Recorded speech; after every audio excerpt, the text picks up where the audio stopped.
మూసీ నది అభివృద్ధి గురించి రాష్ట్ర ప్రభుత్వం నిన్న చేసిన పవర్ పాయింట్ ప్రజెంటేషన్లో అనేక వివరాలు వెల్లడించారు. ఈ మూసీని అభివృద్ధి చేయడం వల్ల హైదరాబాద్ నగరం రాష్ట్రానికి ఎన్ని ప్రయోజనాలు ఒనగొడతాయో ఆ వివరాలని దాంట్లో మాట్లాడారు. ముఖ్యమంత్రి గారు కూడా అనేక వివరాలని తెలియజేశారు. అదే సమయంలో మూసీ ప్రాజెక్టు ఎంత గొప్పదో, ఎంత అవసరమో ప్రజలందరూ కూడా అంగీకరిస్తున్నారు. ప్రతిపక్షాలు కూడా మూసీ నది అభివృద్ధి కావాలని కోరుతున్నారు. అదే సమయంలో మూసీ నది ప్రాజెక్టు కారణంగా నష్టపోతున్న వాళ్ళు, ఇల్లు కోల్పోతున్న వాళ్ళకి ప్రత్యామ్నాయం ఏమిటని అడుగుతున్నారు. వాళ్ళకు భరోసా కల్పించాలని కోరుతున్నారు.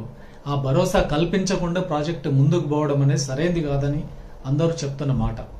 రాష్ట్ర ముఖ్యమంత్రి గారు చెప్పారు, వాళ్ళందరికీ సరైన ప్రత్యామ్నాయం ఇస్తాము, వాళ్ళకి మూసీ పరిసరాల్లోనే ఇల్లు నిర్మిస్తాము అనే మాట కూడా చెప్పారు.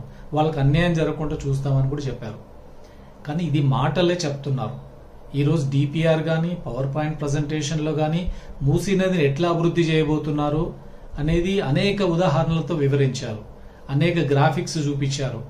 కానీ బాధితులకు ఏ రకంగా, ఎక్కడ, ఎలా నిర్మించబోతున్నారు, ప్రత్యామ్నాయం ఇవ్వబోతున్నారు అనేది స్పష్టంగా లేదు. ముఖ్యమంత్రి గారు మాట్లాడేటప్పుడు చెప్పారు, ఇప్పుడు మూసీ ప్రాజెక్ట్ కారణంగా 10,000 మంది ఇల్లు కోల్పోతున్నారు. ఈ 10,000 మందికి మూసీకి దగ్గరలోనే ఉపాధి కోల్పోకుండా మేము ఇళ్ల నిర్మాణం చేస్తాం, ప్రత్యామ్నాయం చూపిస్తాం అన్నారు. ఎక్కడ ప్రత్యామ్నాయం చూపిస్తారు? మూసీ పక్కన, అంబర్పేట పక్కన పోలీస్ గ్రౌండ్స్ లో కొంతమందికి ఇస్తామని ఒక మాట చెప్పారు.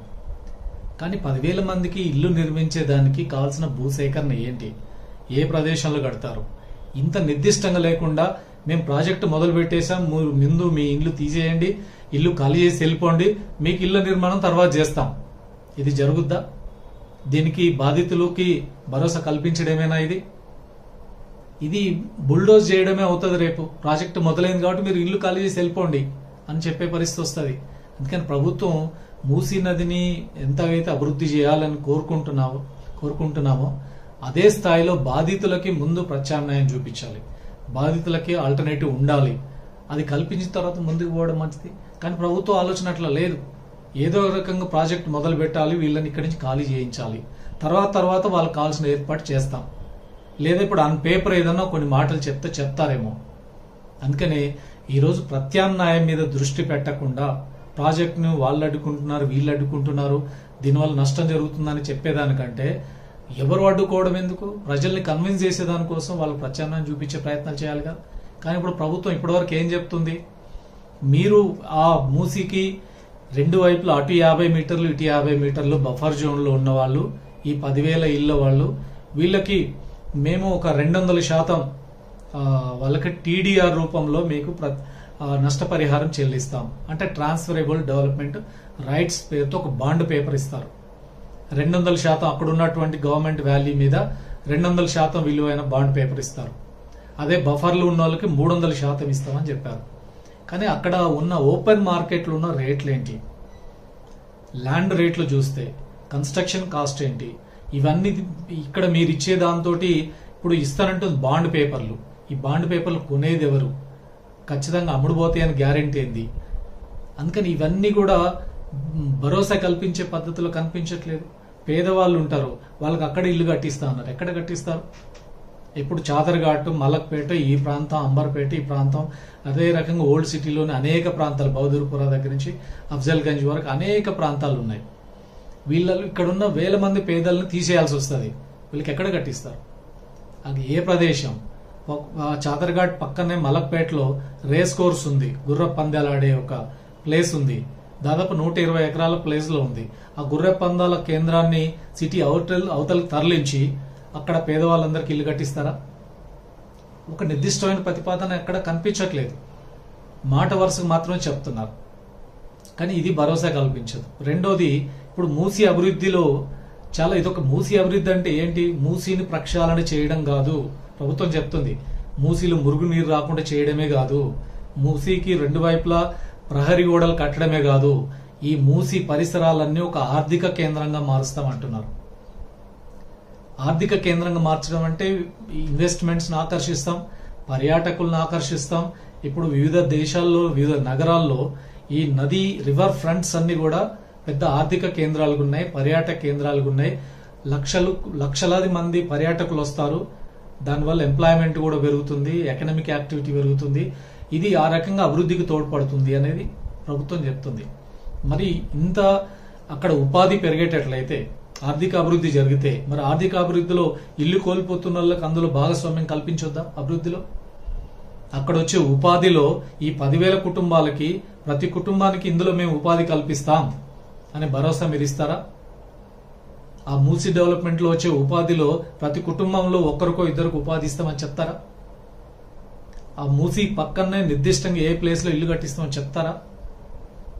ఇవన్నీ లేదు. వాళ్ళు ఇల్లు కోల్పోతున్న ల్యాండ్ కన్స్ట్రక్షన్ కాస్ట్ ఓపెన్ మార్కెట్లో ఉన్న రేట్ల ప్రకారం అక్కడ ల్యాండ్ దగ్గరలో అలాట్ చేస్తారా?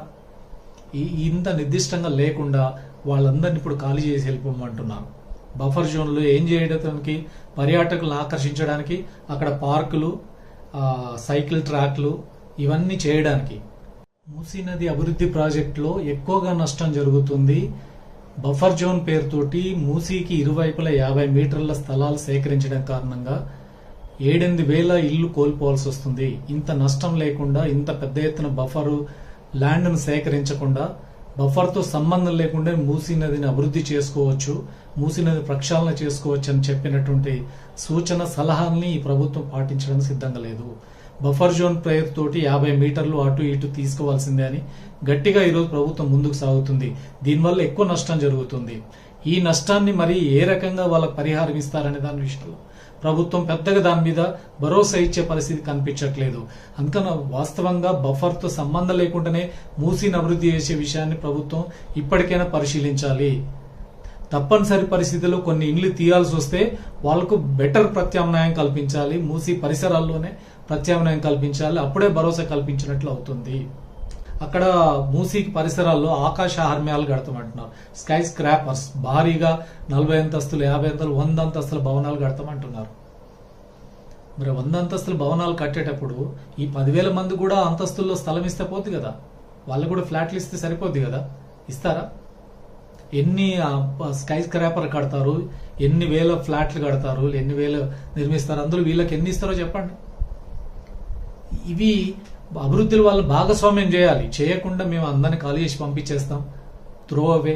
ఎందుకంటే గతంలోనే ఇప్పటికీ అనేక ప్రాజెక్టులు ఎప్పుడో దశాబ్దాల క్రితం అక్కడి నుంచి తొలగించిన వాళ్ళకి ప్రత్యామ్నాయం కల్పించక వాళ్ళ అత్యంత దారుణమైన పరిస్థితులు ఉన్న ఎగ్జాంపుల్స్ చూస్తున్నాం మనం.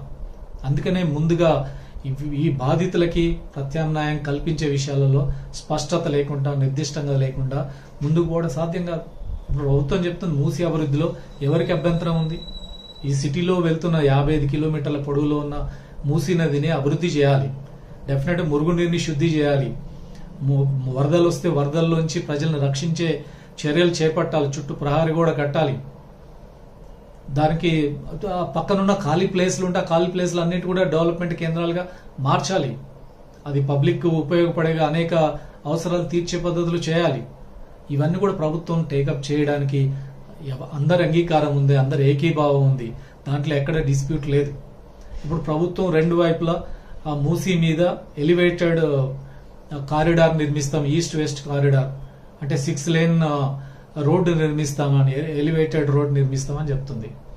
సో ఆ రకంగా ట్రాఫిక్ ని మేము కంజెషన్ తగ్గిస్తాం, ట్రాఫిక్ సిటీలో మధ్యలోంచి వేగంగా సిటీని క్రాస్ చేయడానికి కావాల్సిన ట్రాన్స్పోర్ట్ ఏర్పాటు చేస్తామని చెప్తుంది.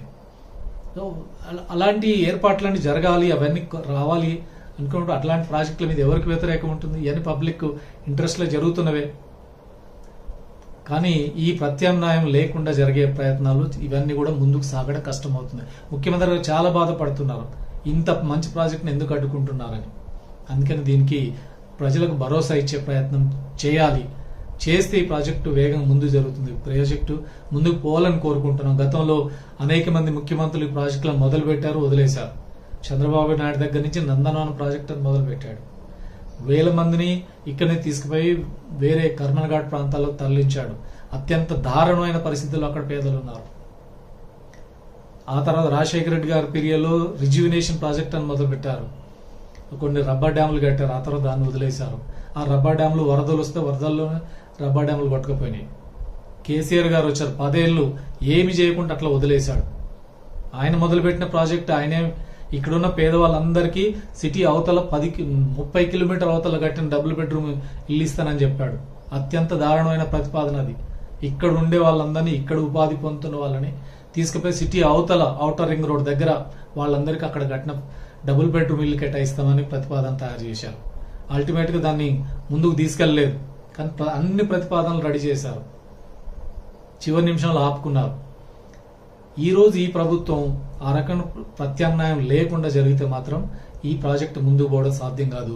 ప్రజలంతా కోరుకుంటున్న ప్రాజెక్ట్ ఇది. మూసీని ప్రక్షాళన చేయాలి, అభివృద్ధి చేయాలని. కానీ అదే నిర్దిష్టమైన ఆటంకాలు లేకుండా చేయాల్సిన బాధ్యత ప్రభుత్వంది. ప్రతిపక్షాల మీదనో ఇతరుల మీదనో నెట్టడం కాకుండా ప్రభుత్వం ఒక స్పష్టమైన చర్యలు తీసుకోవాల్సినటువంటి అవసరం ఉంది.